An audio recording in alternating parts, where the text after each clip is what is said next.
whatever it takes. I know you when you started the store, is this what you envisioned, like the people from all walks of life? I mean, you know, well, you might get somebody who's... When I started the store in '85, it was actually at Poplar Level Road at the Watterson Expressway in a 300 square foot space. It's now an entrance ramp to the Watterson Expressway. The state, you know, put a ramp when they widened the Watterson. The first store on Bardstown Road was next to the Great Escape, which was about 800 square feet. The store started off as a very niche-oriented store because it's all I knew and it's all I could afford to do. It was called an alternative record store, which at the time seemed to mean something. We were selling music that most stores did not carry, and we encouraged local musicians to come in and let us sell their cassettes and their 45s and their albums. And over the years, I realized that, you know, that musical universe is so huge and so untapped that there needed to be more of a venue for everybody that wants to buy music could come and shop. And I think with this store, we've succeeded. If we were just an indie rock store, we would have been dead years ago. If we only sold Barry Manilow records and, you know, the top 50, we would have been dead years ago. I want this place to be a store where anybody who is into any type of music can come and find what they're looking for and hopefully discover something they didn't know existed.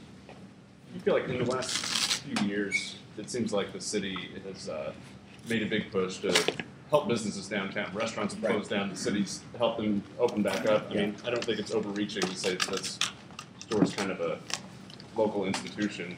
Is it a little frustrating that you haven't seen the city reach out to you, or have they? No, not really. But we've not asked. I have not asked for help from the city. I know that a lot of small businesses are frustrated with, you know, money being channeled to out-of-town entities. You know, as much as I don't like 4th Street Live, I do think that it has helped build the downtown life a little bit more.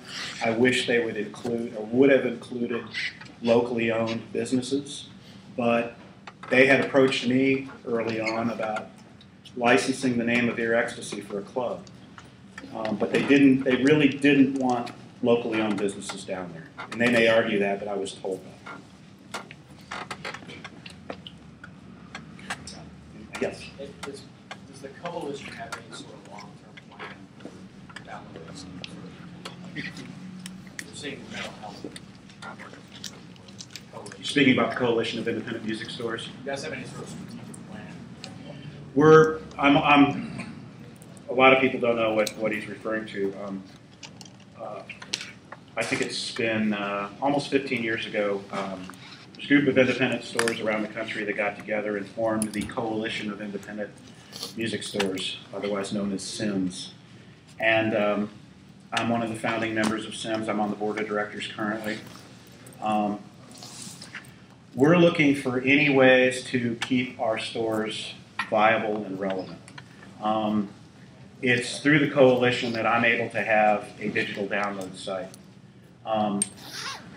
We got into the business just because, you know, obviously that's the trend now. Everything's going digital, supposedly. It's taken about $500,000 of investment just to get the site up and running, and it's bleeding money profusely, even though it's a great site and it offers better quality downloads than iTunes. We're working with a lot of artists to secure exclusive releases.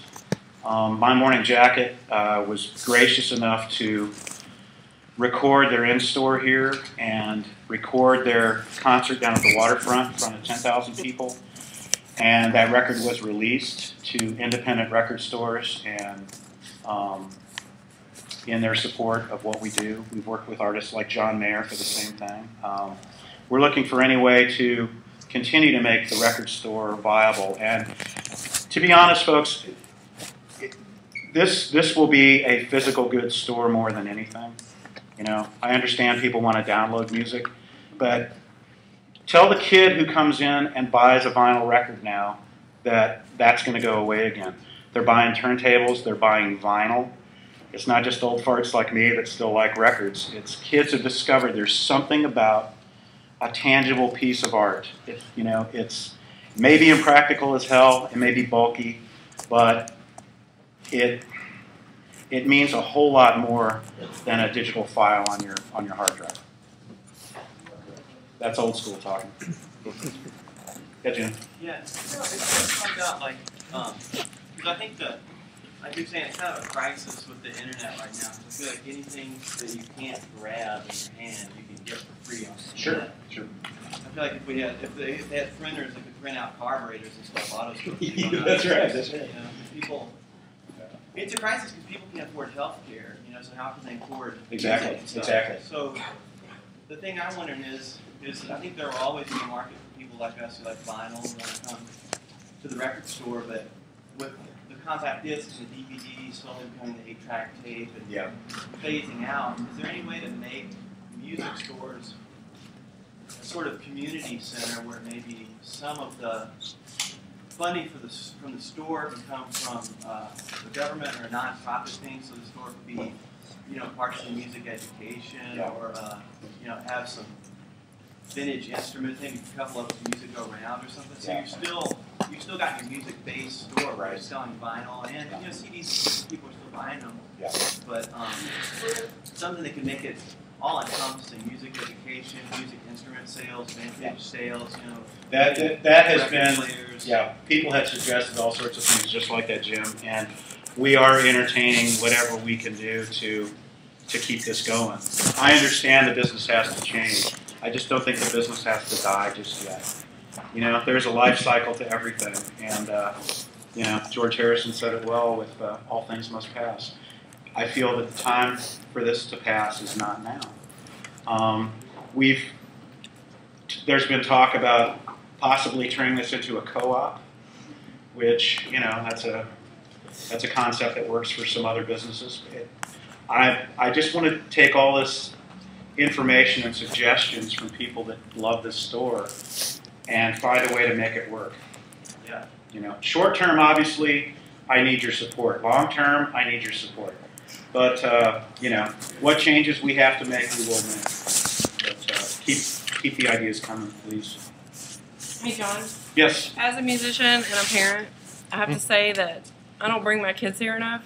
And last week I did to see the Watson twins. Yeah. And we bought a CD I didn't want to buy. And my kids have not stopped looking through the CD insert. Yeah. And that is what I think people are missing now when they download stuff. Yeah. One of the first things that I do when I buy a CD is go home and read all the liner notes. And who do they think? And who do they love? I'm always looking for my name, let me tell you. And, well, I mean, I Doesn't think happen very a often. lot of people in here probably have kids, and I think instead of going to McDonald's, come to your ecstasy and buy a CD and go home and listen to it. Open it up and read it. And I'll just say it's Owl City. I have to say it. But people think I'm cool because of you. And I know there's other musicians here that probably want to say the same thing. Well, to be I'm honest, just saying I've never been cool in my life. You are cool. No, I'm not. I've got a cool staff and a cool store, and I'm happy just to kind of watch it all happen. It's been an incredible ride. I just don't think it's over yet. I hope not. Anybody else? Man, I didn't cry much at all. What happens when the lease comes up? Well, it's coming up very fast, and obviously the sooner we make a decision, the better. But I think that the owners are willing to let me hang on to this space a little bit longer until we can come to an agreement where it works for both parties. I don't know what that is yet. We're still working on it, but so far it's been encouraging that they're willing to entertain a lot of ideas with me. So I can't ask for more than that, other than free rent. I'm not going to point them out here, but they're here. So. When you touch on about local content and if the store goes away, it's going to affect, at least I assume it's going to affect a lot of the culture in Louisville. And I don't mean to sound